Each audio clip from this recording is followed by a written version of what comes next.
Hello everyone, welcome back. In this video, we'll start with the last question of our chapter journal. This is question number 5. एक second. अच्छा, question ना numbering mistake है. ये question में 5 mention है, ये question में 5 mention है. ये एक्चुअल में आपका 6 होना चाहिए था. ठीक है, कोई बात नहीं, 5 है, जो भी नंबरिंग से क्या ही फ़र्क पड़ रहा है. Let's read the question.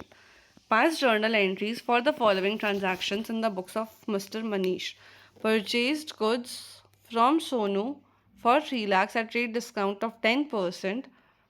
CGST SGST का रेट भी दिया हुआ है 6% ईच. नाउ ट्रेड डिस्काउंट दिया हुआ है 10% का. हम ट्रेड डिस्काउंट रिकॉर्ड नहीं करते हैं. मतलब 3 लाख का 10% दैट इज 30,000. आप पहले ही हटा दो. मतलब कि हमने परचेज किया है 2,70,000 का. ठीक है. नाउ इधर आ जाते हैं. मैंने परचेज किया. परचेज बढ़ रहा है.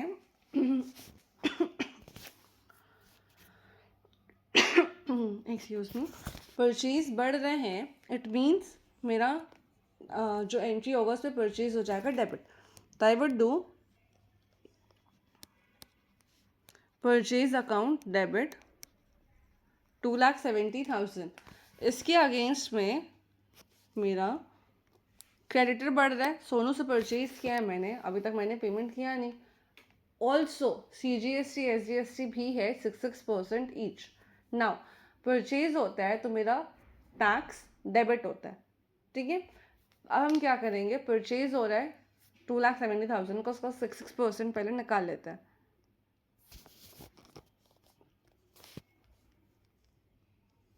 2,70,000 इंटू 6 डिवाइडेड बाई 100, 16,200. ठीक है. मेरा क्या होगा, यहाँ पे हम परचेज कर रहे हैं, टैक्सेस मेरा डेबिट होगा. सेल करेंगे, टैक्सेस मेरा क्रेडिट होगा. क्यों? जब परचेज करते हैं ये मेरा एक बेनिफिट है कि मैंने टैक्स पेमेंट कर दिया. जब सेल कर रहे मैं टैक्स कलेक्ट कर रही हूँ तो मेरे लिए एक लाइबिलिटी है कि मुझे उतना टैक्स और पेमेंट करना है. ठीक है. तो यहाँ पे क्या हो जाएगा, CGST account debit, SGST account debit. कितना? 16,200, 16,200. ठीक है. क्रेडिट क्या हो जाएगा, क्रेडिट हो जाएगा टू सोनू, इसका सम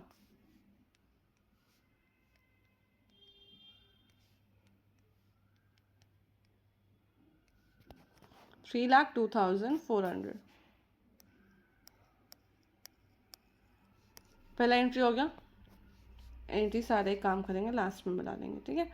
next, sold goods to Mohit for 1 lakh. Tax charge किया 5%. 40% amount is receive by cheque immediately. मैंने 1 लाख का सामान बेचा, मेरा सेल्स जाएगा 1 लाख का. ठीक है. उसमें मैंने टैक्स भी कलेक्ट किया 5% ईच. नाउ देखो सेकेंड एंट्री देखते हैं. ठीक है. बी, मैंने सेल्स किया, सेल बढ़ेगा, वो हो जाएगा हमेशा मेरा credit to sales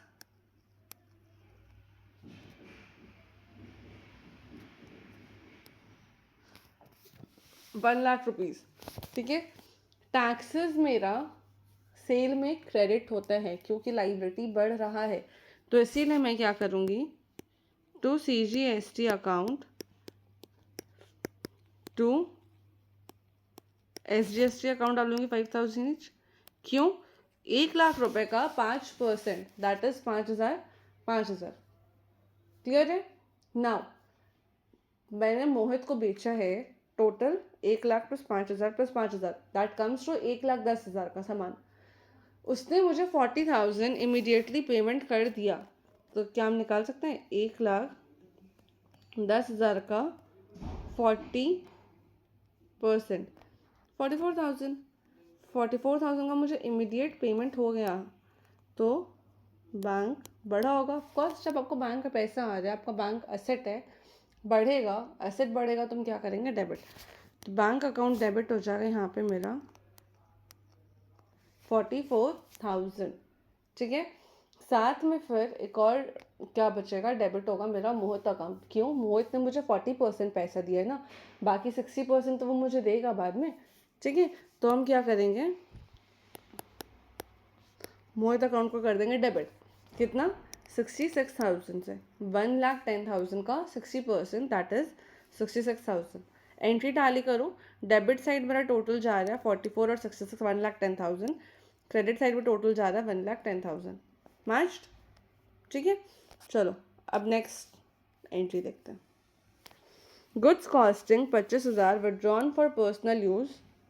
they were purchase by paying 6% GST each. आपने ड्राइंग्स किया, ठीक है, आप ड्राइंग्स कर रहे हो, कितना वैल्यू का कर रहे हो वो निकालेंगे हम। आपने कितना का सामान दिया वो पहले देखो। 25 का सामान दिया, 25,000 का आपका परचेजेस 25,000 से कम हो गया, ठीक है। परचेज जब आपका बढ़ता है तो आप करते हो डेबिट। क्यों? परचेज खर्चा है, एक्सपेंस बढ़ेगा डेबिट होगा, एक्सपेंस कम होगा परचेज मतलब आपका जो स्टॉक वो कम हो रहा है, हम उसे करेंगे क्रेडिट। तो 2 परचेज तो हो जाएगा मेरा 25,000। परचेज बढ़ता है, टैक्सेस डेबिट करते हैं, परचेज यहाँ पे हम कम करके दिखा रहे हैं, टैक्सेस मेरा क्रेडिट हो जाएगा। 2 CGST टू SGST 25,000 का 6%, that would be I guess 1,500। एक बार निकाल ही लेते हैं।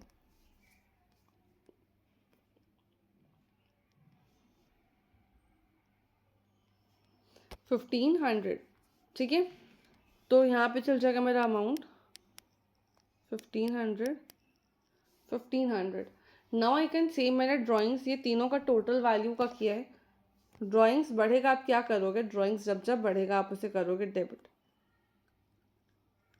तो यहाँ पे हो जाएगा ड्राइंग्स अकाउंट डेबिट 28,000 रुपये। क्लियर है? इसके बाद अब नेक्स्ट एंट्री आते हैं। Machinery purchase from mister bright industries 2 lakh रुपए का प्लस टैक्सेस पेड।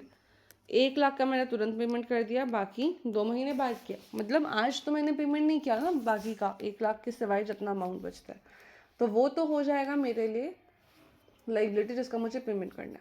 सबसे पहले आप देखो, आपने मशीन खरीदा है 2 लाख रुपए का, मशीन आपके लिए है एसेट, आप उससे कर दोगे डेबिट। एसेट बढ़ेगा आप करोगे डेबिट, तो मशीनरी अकाउंट हो जाएगा डेबिट 1 लाख रुपए। जब जब आप सामान खरीदते हो और टैक्स पेमेंट करते हो तो वो हो जाता है डेबिट। तो मैं यहाँ पे क्या करूँगी? CGST account debit, SGST account debit. कितने? 9% का टैक्स है। 2 लाख का 9 सॉरी ये 2 लाख था ना,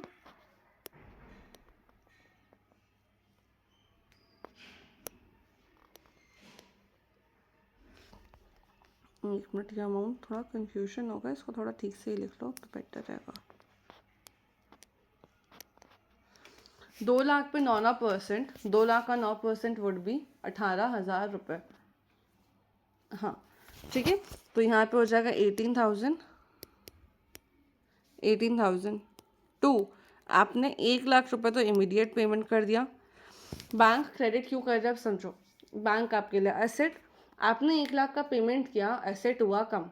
एसेट जब जब कम होगा रूल के हिसाब से हम क्या करेंगे? क्रेडिट, ठीक है। तो यहाँ पे ये हो जाएगा टू बैंक 1 लाख रुपए,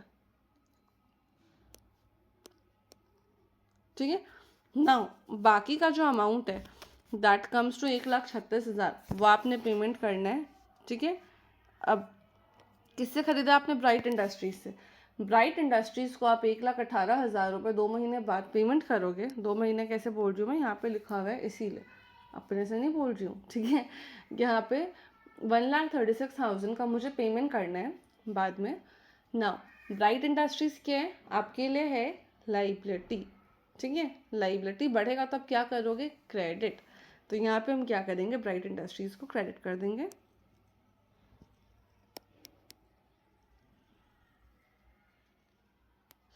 टू ब्राइट इंडस्ट्रीज अकाउंट कितना रुपये चल जाएगा? 1 लाख। एक सेकेंड,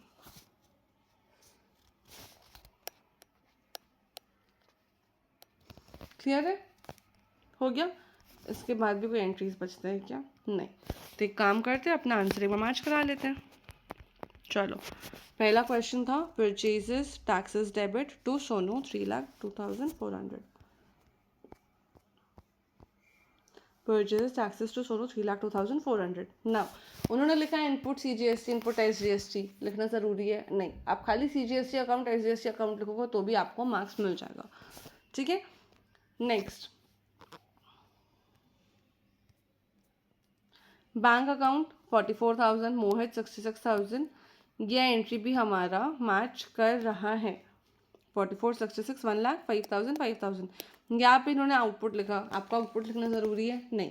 क्वेश्चन चेक कर लेते हैं, उसके बाद मैं आपको इनपुट आउटपुट होता क्या है वो भी एक बार समझा दूंगी. ठीक है. Next, drawings 28,000, purchases taxes 1,500, 1,500. Drawings 28,000, 1,500, 1,500. सही है. Last, machinery 2 lakh, taxes 18,18. Machinery 2, taxes 18,18. Bank 1 lakh, bright industries 1,36,000. Clear है? आंसर तो हमारा मैच हो गया. अब एक बार मैं आपको चीज़ समझाती हूँ, इनपुट और आउटपुट का. हम इनपुट टैक्सेस तब लिखेंगे जब आप कुछ सामान खरीद रहे हो या परचेज रिटर्न कर रहे हो. मतलब सामान खरीदना, सामान खरीदा व रिटर्न करना, वह सब चीज़ के अगेंस्ट में जाएगा मेरा इनपुट. अब आउटपुट कब जाएगा? आउटपुट आप तब लिखोगे जब आप सेल कर रहे हो या जब आप सेल्स रिटर्न कर रहे हो या सेल्स से रिगार्डिंग जब भी आपका टैक्सेस आएगा तब आप लिखोगे आउटपुट टैक्सेस. बस इतना सही कॉन्सेप्ट है. तो इनपुट आउटपुट लिख के कंफ्यूजन होने से बेटर है कि आप खाली टैक्सेस लिख दो. ठीक है. नेक्स्ट चीज़, चैप्टर तो ख़त्म हो गया. आप हर एंट्री के बाद नरेशन लिखना बिल्कुल मत भूलना. नरेशन लिखने का you don't get any marks, लेकिन अगर नरेशन आपने नहीं लिखा है तो मार्क्स कट ज़रूर जाएंगे. ठीक है. तो वो चीज़ आप ध्यान रखना. ये चैप्टर तो हो गया हमारा कंप्लीट. नेक्स्ट वीडियो में हम मिलेंगे नेक्स्ट चैप्टर के साथ. I guess next chapter is ledger, right? तो नेक्स्ट वीडियो में मिलते हैं नेक्स्ट चैप्टर के साथ. तब तक के लिए बाय.